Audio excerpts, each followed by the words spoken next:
Bharatiya Janata party के एक नेता से बात हो रही थी और वो ये कह रहे थे कि 80 करोड़ लोगों को हम राशन देना नहीं चाहते, वो तो कांग्रेस की पुरानी नीतियां हैं जिनकी वजह से हमें देना पड़ रहा है।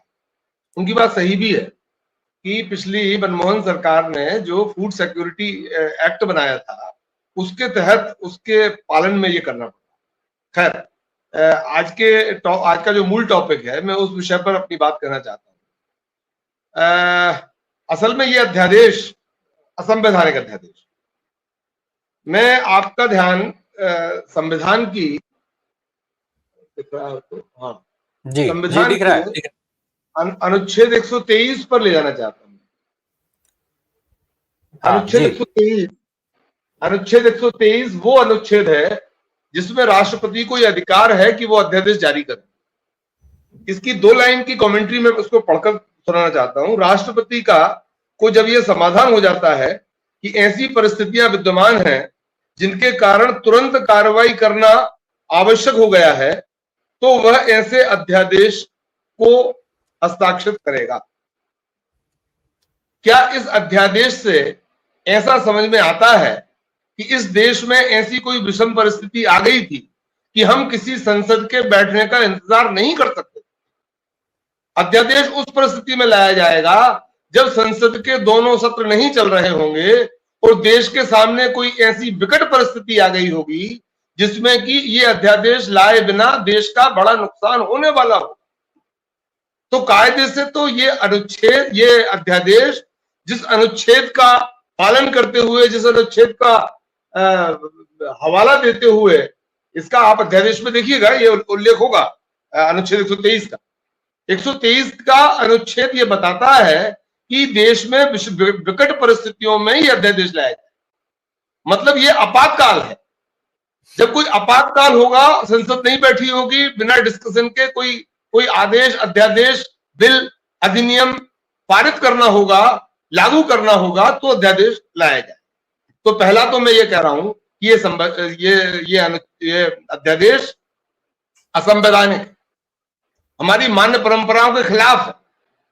दूसरा, इसकी भाषा देख ली जाए तो ये आज 12 जुलाई को ये कह रहे हैं कि हम 1 साल बाद 25 जून को ये दिवस मनाएंगे। क्यों भाई? 24 जून को ये अध्यादेश क्यों नहीं आ सकता था? ये संसद में बिल पास क्यों नहीं हो सकता था? 23 को क्यों नहीं हो सकता था? इसी साल से क्यों नहीं हो सकता था? दूसरा, राष्ट्रपति को समाधान कैसे होता है? राष्ट्रपति को कैबिनेट, मंत्रिमंडल ये आग्रह करता है कि इस तरह की परिस्थितियां इस देश में विद्यमान हैं कि ऐसा अध्यादेश लाया जाना जरूरी है। राष्ट्रपति उस पर विचार करते हैं और उस पर हस्ताक्षर करके अध्यादेश जारी करते हैं। मैं ये पूछना चाहता हूं सरकार से कि कौन सी कैबिनेट की किस बैठक में ये प्रस्ताव तैयार करके राष्ट्रपति को भेजा गया? तो एक तो इसलिए कि ये इसके अनुच्छेद 123 की ही कमेंट्री के, भाषा के खिलाफ है। वरन जो मान्य परंपराएं हैं, कैबिनेट के बैठकर जो प्रोसीजर है, कैबिनेट की अनुशंसा के बाद अध्यादेश जारी होने का, वो बैठक तो अभी हुई नहीं। तो इसलिए हमारा कहना यह है कि अध्यादेश ये वाला जो है ये संविधान के खिलाफ, संविधान की मान्यताओं के खिलाफ।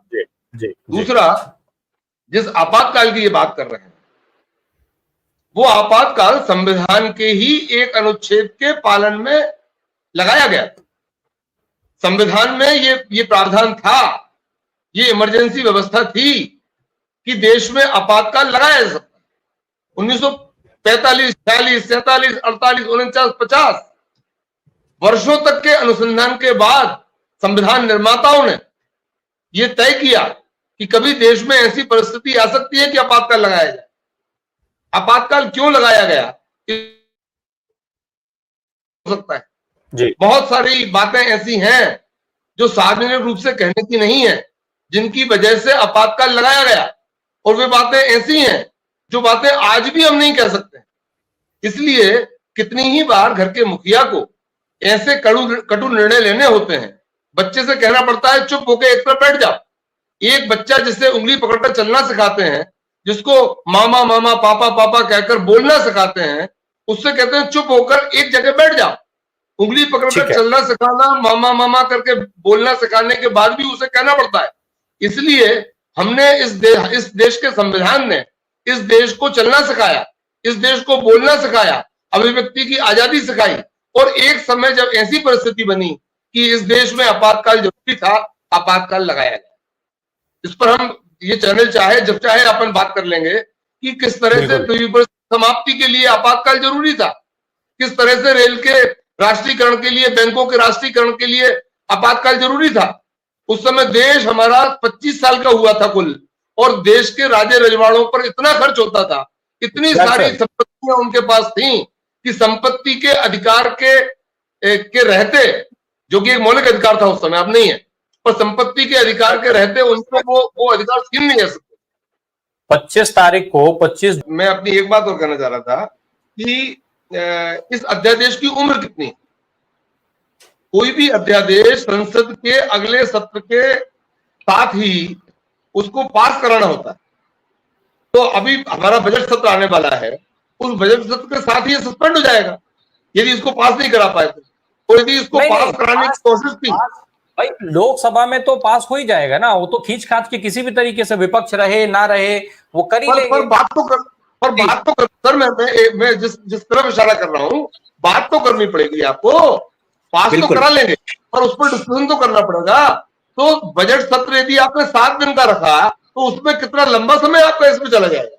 तो इसलिए आप असल में आप बजट पर बात करने से बचना चाहते हैं, बजट पर बात ना हो, इसलिए आप एक ऐसे अध्यादेश को पर चर्चा कराना चाहते हैं कि 4 दिन तक पूरा अध्यादेश पर चर्चा होती रहे और आनंद फानंद में बिना डिस्कशन के बजट पास हो जाए, जिसमें अडानी अंबानी जैसे तमाम सारे पूंजीपतियों को आप लाभ देने वाले हैं। जी जी धनंजय सर, आप कुछ कहना चाहते हैं?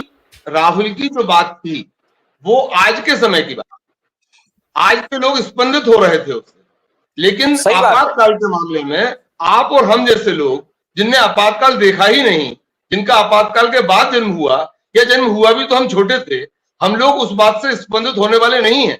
और एक बात कह के मैं अपनी बात समाप्त करना चाहता हूं कि असल में भारतीय जनता पार्टी इस संविधान को बदलना चाहती थी, पलटना चाहती थी। इसीलिए सबसे पहले तो उसने पहले स्टेप पे तो ये कहोगे ना कि वो मर गई। जब तक संविधान मरेगा नहीं, जब तक उसकी हत्या नहीं होगी, तब तक नए की जरूरत क्या पड़ेगी। अभी हमारे एक साथी ने कहा कि उसको उसकी प्राण प्रतिष्ठा करो, तो प्राण प्रतिष्ठा करने के लिए उसे फिर से लिखना पड़ेगा। तो भारतीय जनता पार्टी ने इस चुनाव के पहले जो कहा था कि हम संविधान को पलटने के लिए 400 सीटें चाहते हैं, वही उसी लाइन पर है। वे उसी लाइन को का पहला स्टेप है कि किसी को मारो तब तो नए को पैदा करोगे। तो आज उनने संविधान की हत्या की घोषणा की है और कल को वे मरे हुए संविधान से देश नहीं चल सकता, इसलिए नए संविधान की आवश्यकता है। इस विमर्श को बनाने के लिए सब काम किया। जी।